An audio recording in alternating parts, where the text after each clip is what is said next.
Welcome to Victoria Rumble Room, a show that looks at things from a Victoria spyglass, but looks at things in the province, in the country, and around the world.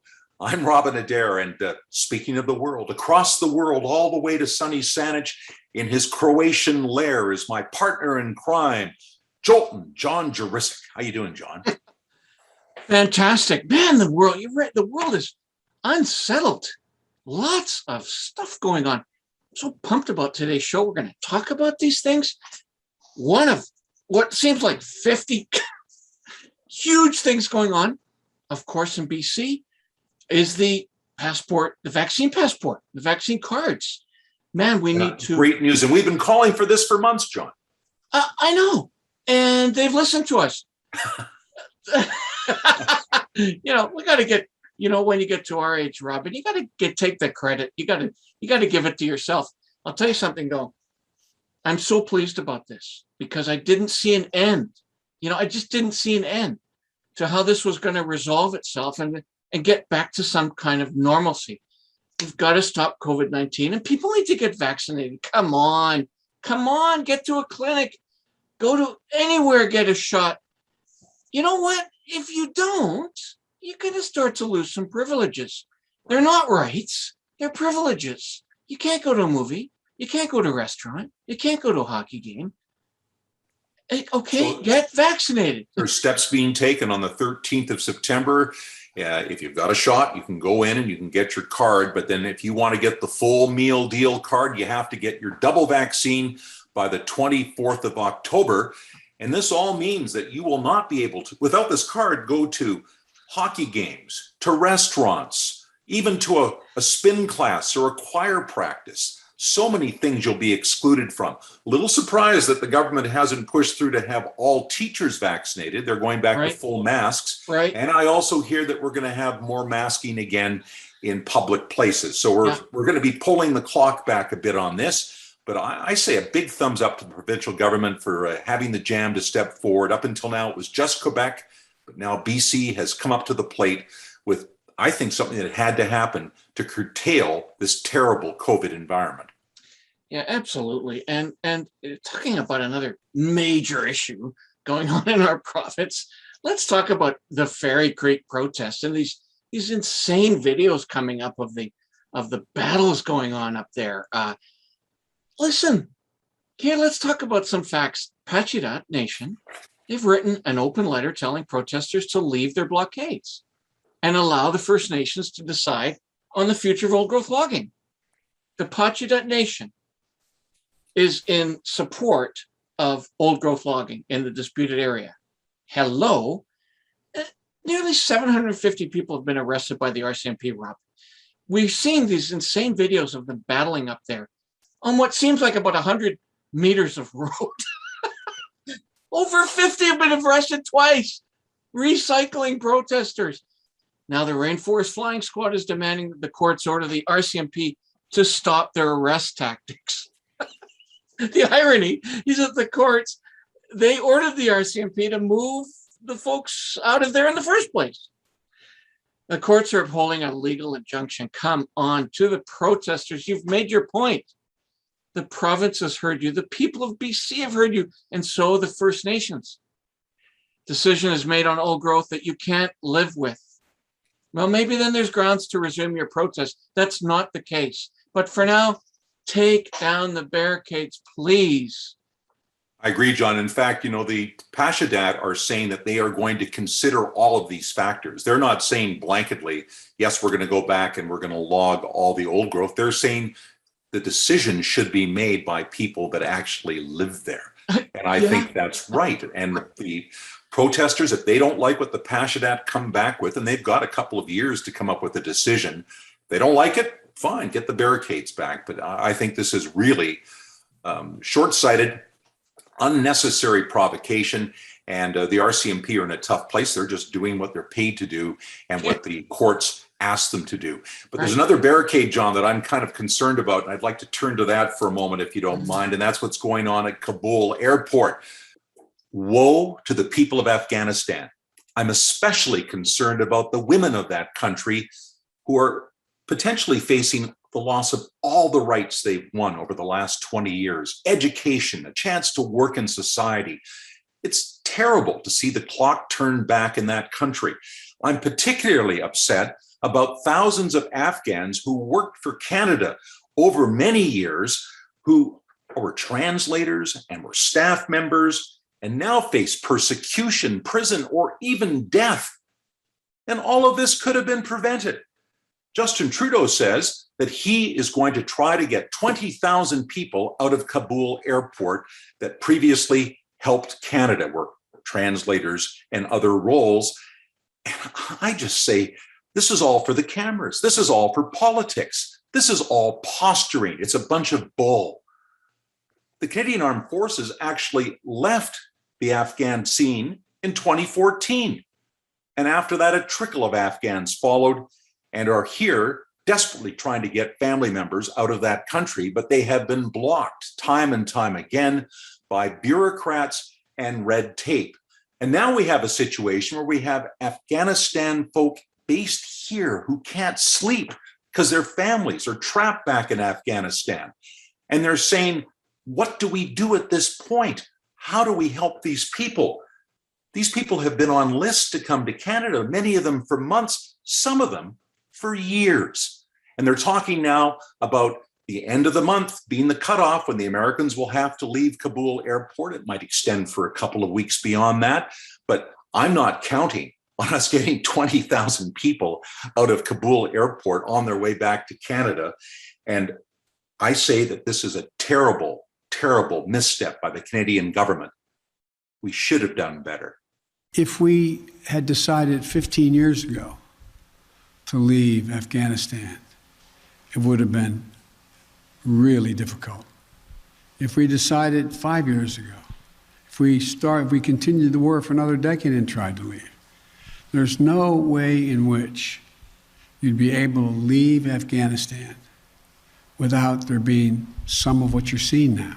We're working with international civil society partners as well as Canadian organizations to ensure we are resettling as many of the 20,000 Afghans we will be welcoming as quickly as possible. Well, we're now going to be joined by a woman who isn't afraid to speak her mind. Somebody both you and I have known for a while. Sheila Orr has been a big name in Greater Victoria politics and community for decades. She was a Saanich councillor, then a BC Liberal MLA in Victoria Hillside, and has long been involved in federal, provincial, and civic politics. Let's zoom her in.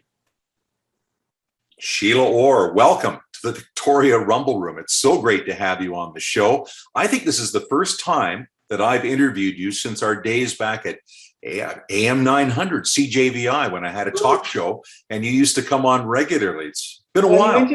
You interviewed me when you were with Czech Television too. Yes. Do you remember you were the first person to interview me?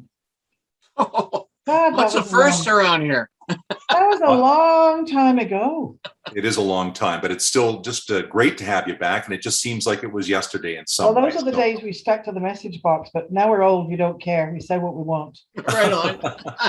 You're going to fit right into the Rumble Room. Whenever we want. Well, you're not running for anything, Sheila, so you don't have to worry wonderful. about it, right? Yeah. I'm just running up and down the stairs.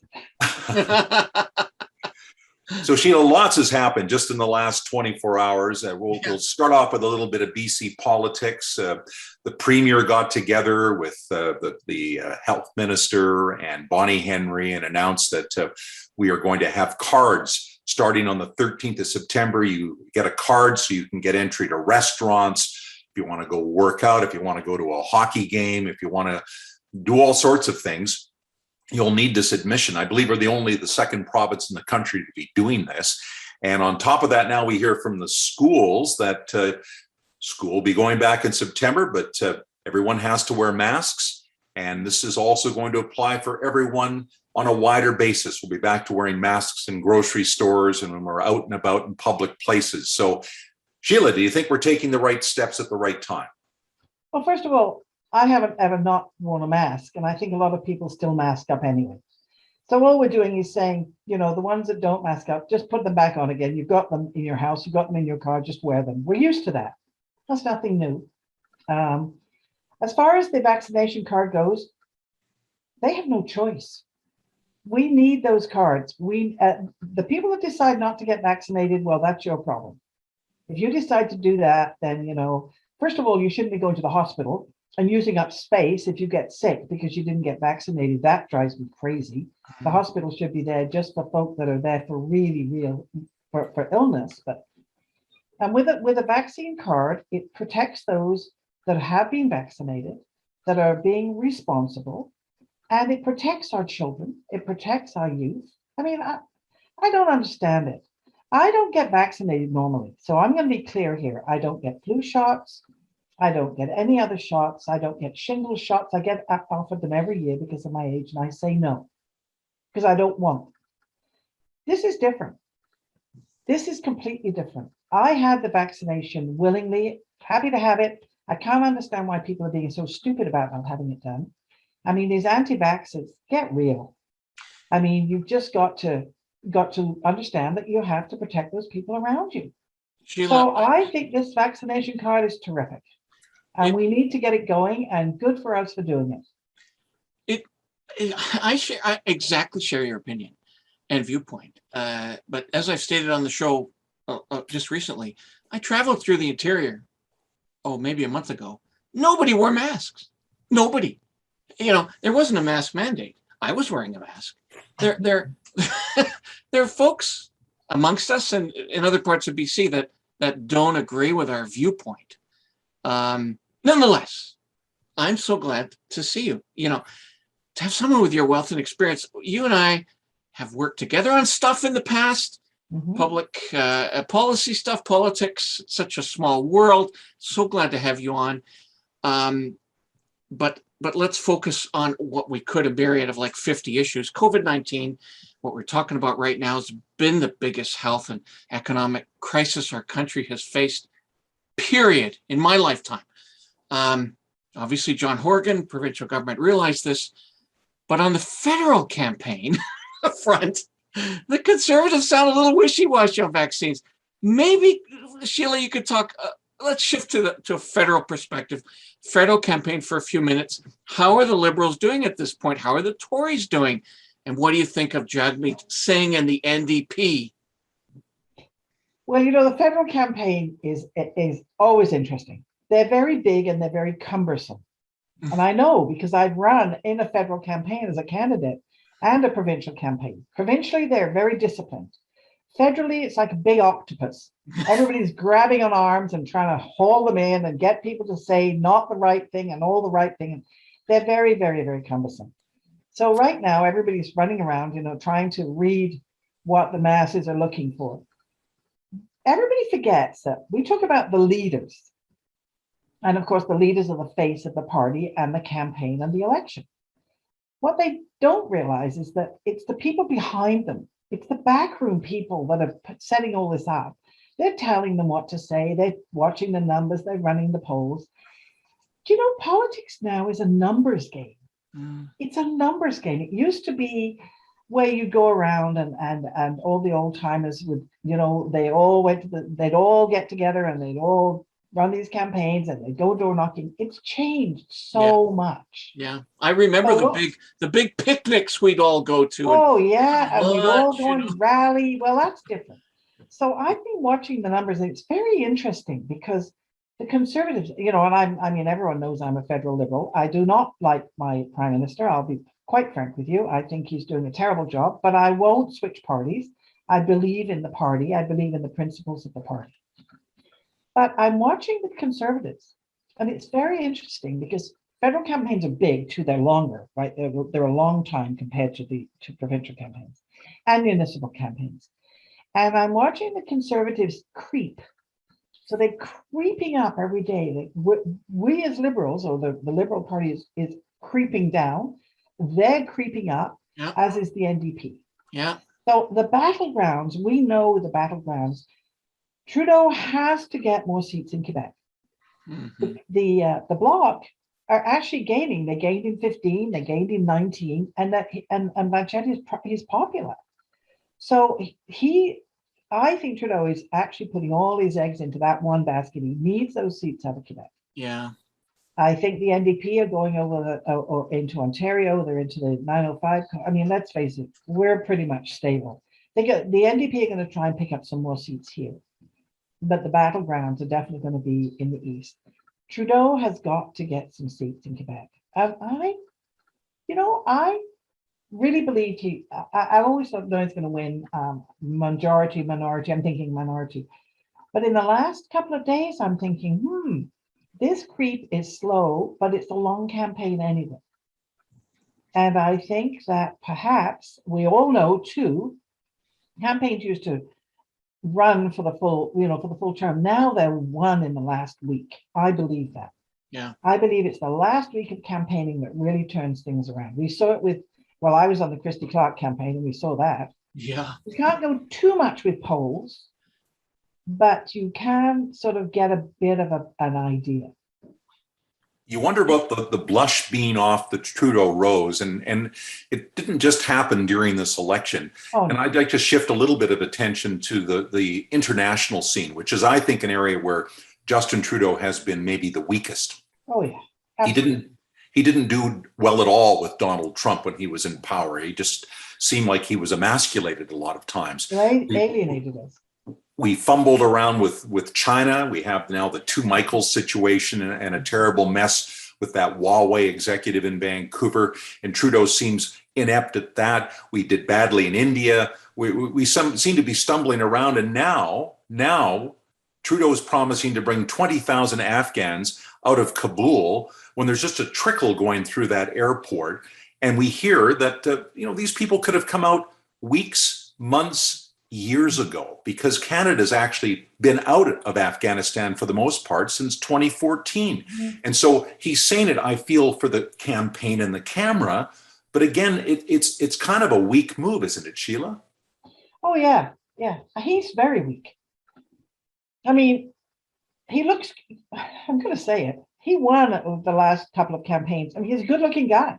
Mm-hmm. And we live in a Kardashian life now, everyone looks at the way you look, and it does have bearing, looks make a difference. So, I think a lot of people will disagree with me and jump up and down and put their hands No, I totally agree with you. I've heard that. I just think that, now the blush is off him for sure. Mm-hmm. And I'm thinking that, he is weak. He's very, very weak. The Afghan situation, it's interesting, we're sitting here talking about all this stuff. But the top of mind for everybody right now is not COVID. I don't think so anyway. It is Afghanistan. I mean, I look at that and I feel sick. I just feel sick. And so what do we do? Yes, we're bringing in 25,000 people. We could bring in 100,000 people. We need people in this country. We need a mass immigration back into this country so that we can I was an immigrant in the 60s and they were bringing us over, and we need that again. But he's been terribly weak. We should have been. And as far as the two Michaels go, I don't know how you feel, but do you not think we should just send her back to China and get our guys back out?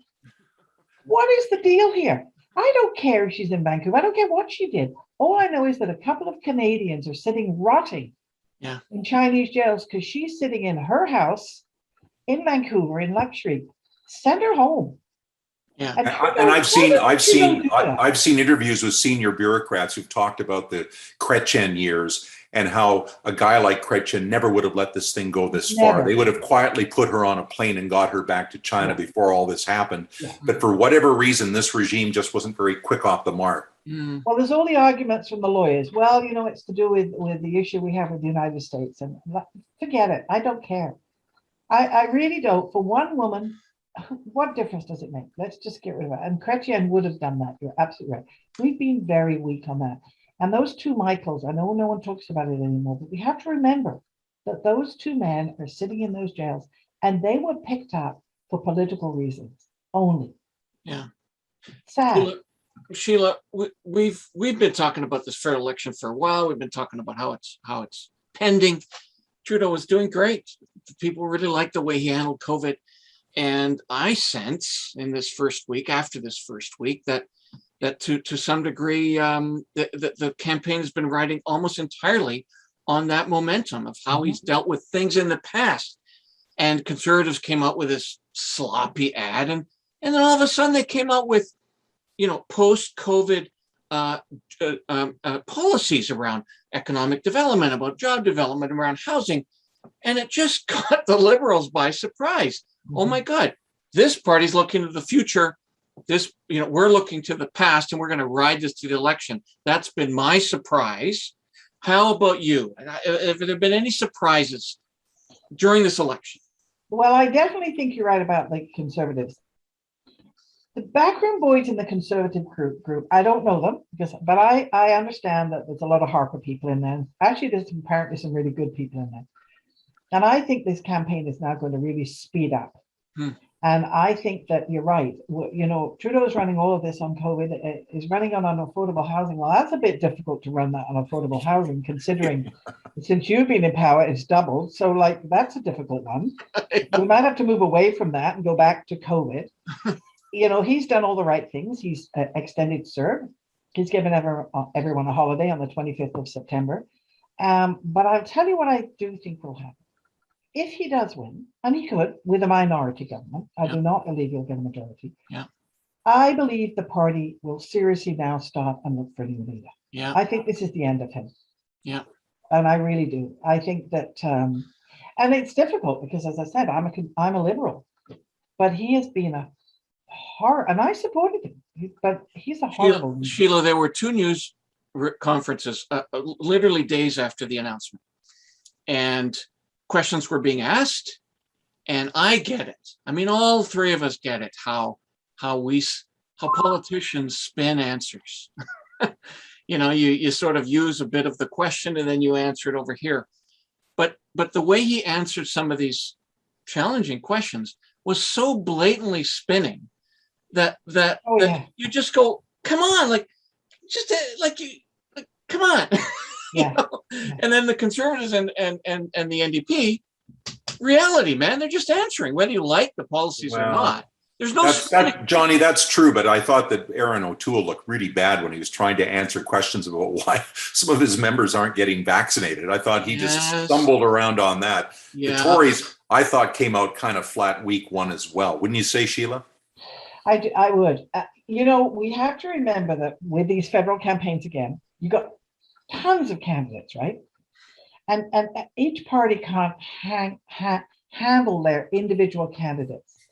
When you're a provincial campaign, it's tight, and they're onto you, and you stay in the box, and you stick with the party line, and blah blah blah.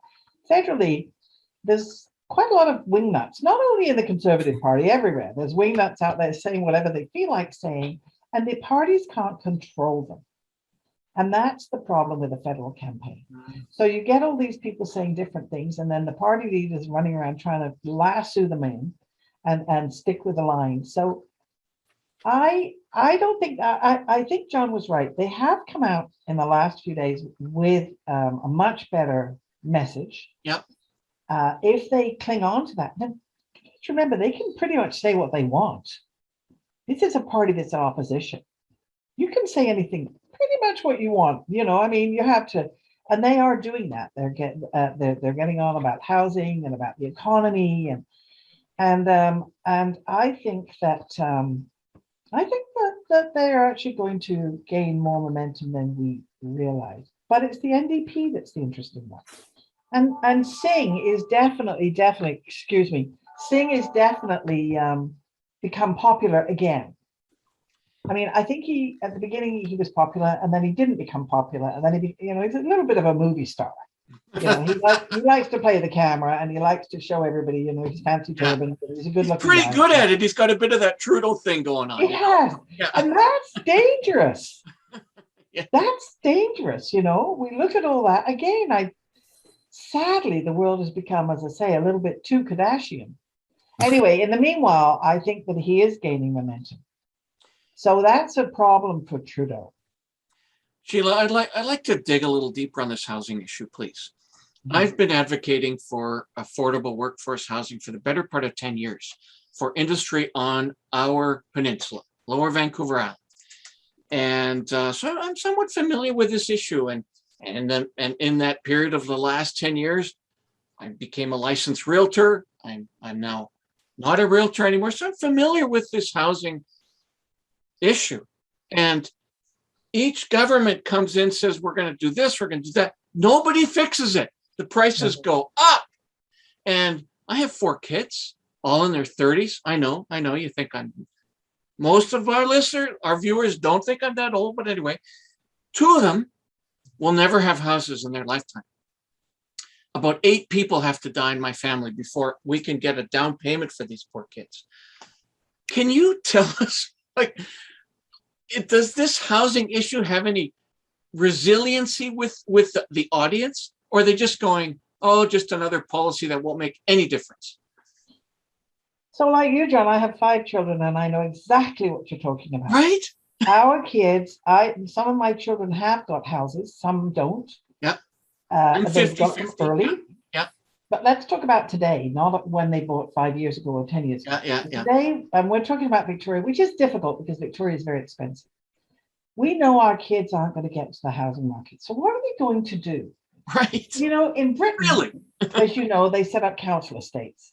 No, not so good, and yet good. We have CRD housing. We have Pacifica housing. We have housing that helps those on lower incomes.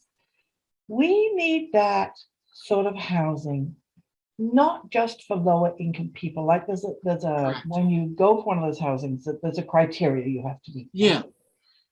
I think we need to have more housing that is cheaper. Now, I think our kids are going to have to start living in apartments. Yeah. In the larger cities, families will live in bigger apartments. We need to build bigger apartments for families. And what are we going to give these kids? Oh, yeah, we give them a $5,000. There's all sorts of little programs out there, but it's not enough. No, they need almost $250,000 for a down payment to buy a house in today's market. And you know what? That's not going to change. As much as we'd like it to change, it's not going to change. Right. Because we are always going to be driven by those folk that are going to make a ton of money on their house. Let's face it, we all are. Housing is an issue. Robin, you said, is it going to be a big issue? I think it is an issue. But I think, again, it's well-paying jobs. I mean, how are we going to get these people off CERB? First of all, Trudeau extended CERB. Well, of course he did. There's an election coming, and he's going to take it till October. Yeah. So why are the Conservatives not talking about what's going to happen in October when CERB shuts down? And how are these people going to get back?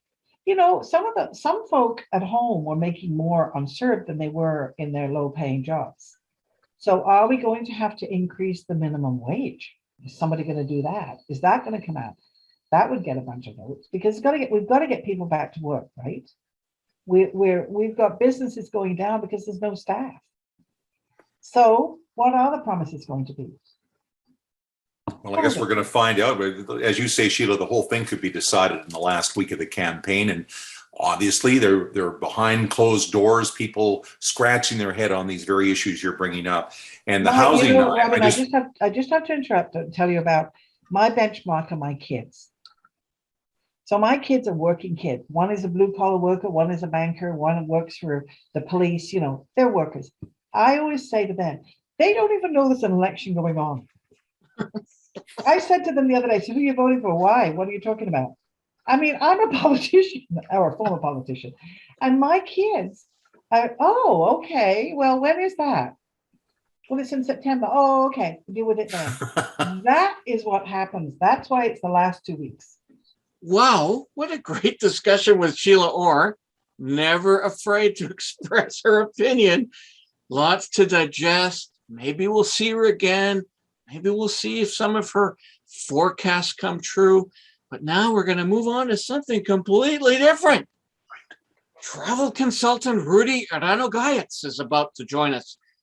While the Coho and Clipper can't come to Victoria, crazy policy, and travel to the US and other countries is still a big challenge, Rudi's here to talk about the cruise ship business. And the cruise ship business is going great.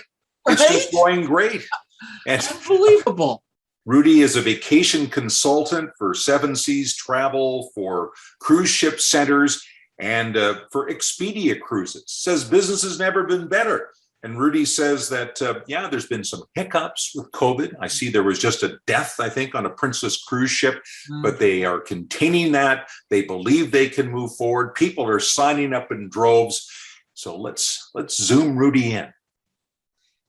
Rudi, welcome back to the not back. Welcome for the first time to the Victoria Rumble Room. For those millions of listeners, that are on right now, Rudi. And viewers. And viewers have done too many podcasts. You and I go back quite a ways. We're Mount Doug guys. Yes. We're Mount Doug alumni. We created a lot of trouble 15 years ago, right? Yeah, glory days. It's so great to have you on the show. I've been so excited. But these days, you are living a good life, or were pre-COVID. You've been booking on people on cruises for, a few years, 15 years. How's the business? We know what the business is like during the pandemic. It stopped. How are things right now? How are things coming out of this pandemic? Well, things are really coming back now as people have a big pent-up demand. They've been hooked up for 16 months now. They're looking to go next year on record number of bookings in our office. Wow. They just want to travel and they want to enjoy a nice cruise because they know it's a nice product, generally all-inclusive, a fantastic vacation for all, for families, for singles, you name it, cruising is the way to go. So I know that there's been some nervousness expressed by some people about traveling. In the near future, people are concerned about how safe they're going to be on these ships. Is that a number one concern for your clients when they approach you about how safe it's going to be? We hear the buffets are wide open. People aren't wearing masks on the ship. They have some protocols to keep things clean, but there's also some nervousness also about whether or not other fellow passengers are vaccinated. Are you hearing much about that sort of stuff when you book people, Rudi? Yes, people will want to travel when it's safe to travel. And the cruise lines are following all the protocols from the CDC. This is an unprecedented situation that they ran into 16 months ago. And they are by far the safest way to travel right now. Rudi, it's so exciting to hear that people are booking, and you're booked way into the future, I take it, or at least some of the cruises are. Tell me, what are the most popular ones? Come on, for folks like me that likely won't go on a cruise in the short term, I have obligations here. Come on, tell us what are some of the fun places people are going to. Well, it's always been the major players are the Caribbean. You can do a South Caribbean itinerary. You can do an Eastern Caribbean itinerary. You can do a Western Caribbean itinerary. By far, Caribbean is the number one destination. Wow. Okay. After that, Europe, and a close second. They're very. Are there any countries that are off limits still, or you can't really book for next year because you just don't know yet if they're going to be really open for business? Is that a situation that exists? Generally, right now they're sailing out of Italy. Basically, MSC Cruise Line. They were the first cruise line to sail during the pandemic, and they've been sailing without incident for about 6 months now. So the whole world was watching MSC Cruise Line and to see what they were doing. And generally in US, it's pretty well open now. In Florida, they're sailing out of Florida, out of Texas, out of Seattle for Alaska, and Los Angeles for Mexico. Rudi, just sort of building on that last comment you had, folks, cruise ships are going out of Seattle. Well, those cruise ships in Seattle and San Francisco used to stop in Victoria. What are you hearing? Or is there a sense they're going to be coming through Victoria again, or what's going on?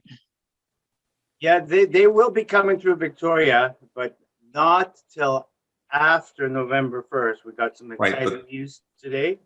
But you're sure they're going to come back next year, are you? Well, they'll be coming back next year, as Victoria is such a vital destination. Oh, Whenever my clients go on cruises or I go on cruises, they say, people on the ship say, "You guys are from Victoria? That's a wonderful, wonderful city." So the cruise lines know that, their passengers know that, so they'll be back next year, oh. starting with the Alaska run.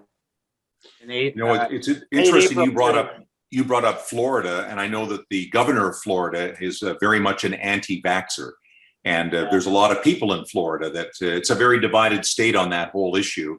And he's insisting that anybody who wants to go on a cruise ship at a Florida port should be able to do that, and that the cruise lines can't challenge that. Norwegian Cruise Lines is doing just that right now. They're jousting, even threatening to pull out of Florida ports because they're worried about their long-term viability if they allow unvaccinated people on those ships. I mean, do you think this is going to be an ongoing problem in the United States for the foreseeable future? Because my understanding is almost 50% of people in the US are not vaccinated and don't plan to get vaccinated. Yes, it's quite a dilemma. But the cruise lines are now requiring vaccination to enjoy all the activities, and you don't have to jump through as many loops as a vaccinated passenger. You have to go through so many COVID tests on board and pre-boarding if you're not vaccinated. It's the safest product out there, and they don't want to blow it. And with all these cruises, Rudi, you're not feeling in the least bit concerned yourself about getting sick. No, I don't fear it. I'm vaccinated as of today. I got my second dose today. I'll be following protocols. There's protocols on board still, even though you're vaccinated.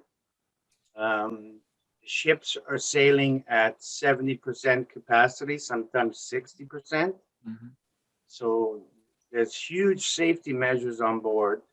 So, and in the worst situation, they're prepared this time, as they weren't when this pandemic began. Mm. So it's the safest travel product out there. So from one Croatian sensation to another, happy cruising for 2021-22. Happy cruising. Ahoy, matey. So thanks very much, Rudi. It's great to know that people are actually planning for better times in the future, and cruising sounds like an option. And I think it's really a possibility now because of vaccine passports. Right. We're getting those nationally. We're getting our local certificates. It's the right move to make people feel like they can move safely. Of course, we need the Americans to do it too, because a lot of Americans own those cruise ships, and it makes me nervous if they're not getting vaccinated. But that's another day and another topic. So we'll see how that goes. And hey, John, we're nearly wrapped for this week. Yeah, you're right, Robin. I mean, it's like news comes up every hour. How do we keep up? But I'm telling you, we're really excited about next week's show. We have Andrew Weaver coming on, one of Canada's leading climate and environmental scientists. He'll be joining us. All kinds of political background to that speaker. We want to hear things about the climate crisis, how it's being discussed as an election issue. I don't think that Andrew's entirely impressed with the way it's being represented currently on the national provincial stage. Can't wait to hear from him. Anyway, do not forget to support our show. As you can tell, we've got our addresses, our various platforms listed right above, below, beside, around, everywhere. Got to tell you, though, we're getting a ton of uptake on these kind of what I call fringe platforms, which for a whole segment of the population aren't. We're getting a bunch of activity on TikTok, Instagram. That's really fun. So we got the big show, and then we got thousands of people watching us on other platforms. Please consider supporting community radio. Of course, it isn't radio. It's community contact through the World Wide Web, John. Absolutely. Through the World Wide Web. Yeah. And so On that great note, I remain John Jurisic. And I'm Robin Adair, and rumble on.